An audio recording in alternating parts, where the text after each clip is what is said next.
जय श्रीराम भावानो, छोटू शामिनी ब्लॉकमध्ये परत एकदा स्वागत आहे. काय आपल्याला भेटलं बघा धाराशिवचा लोड. मग काय एकच बॉक्स होता आपल्याला 40 किलोचा, भरून वगैरे घेतलो, लागलो रस्त्यानं लागलो तर काय रिंग रोडला आल्यावर तर काय ट्रॉफिकचा विषय नव्हता हो, विषय हार्ड होता. काय मग हे कंटेनर आलो होता आपल्या बाजूने. मी म्हणलं बाबा तू जा आधी, आम्हाला घातशील. तिथून आलो मग वडोदरा एक्सप्रेसला, ते बी जाम काम चालू होता वडोदरा एक्सप्रेसचा. निघालो पुढं आलो मस्त महाराष्ट्र बॉर्डर वगैरे पास केलं आणि झोप येऊ लागली, लावली होती आपण रात्री गाडी. तर मग काय सकाळी सकाळी उठलो, फ्रेश वगैरे झालो, लागलो परत रस्त्यानं. तिथून आल्या मग आपण कन्नडच्या घाटात मस्त नंबर 1 मध्ये. काय घाट वगैरे पास करायचं होतं आपल्याला. काय लागलो हळूहळू घाट चढायला. घाट काय लय बढिया आहे घाट आहे. काय एक साईड दरी आणि एक साईड एकदम नंबर 1 माळच.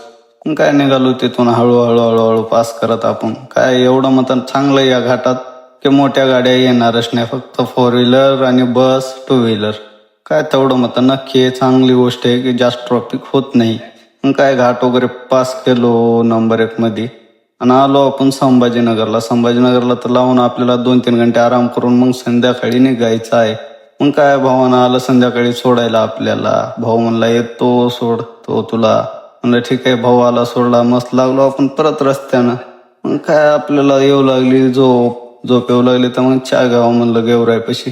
घेतलं चहा वगैरे आणि परत लागलो रस्त्यानं. मग काय अनेक झोपच आवरत नव्हते तर येऊन झोपलो होतो. मग एक 40 किलोमीटर आपलं लोडिंग पॉईंट आहे. मग तिथं उठलो सकाळी सकाळी, चहा पाणी घेतलं आणि लागलो परत आपण खाली करायच्या अनलोडिंग पॉईंटच्या दिशेनं. मग काय जायचं होतं काय असले नंबर 1 मध्ये.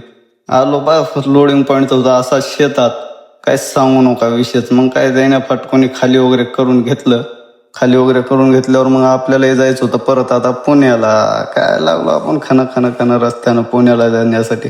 मग आलो असं शॉर्टकट मारत की आपल्यालाच माहित नाही, मस्त नजाराही नंबर 1 होता बढिया, काय विषयच नव्हता.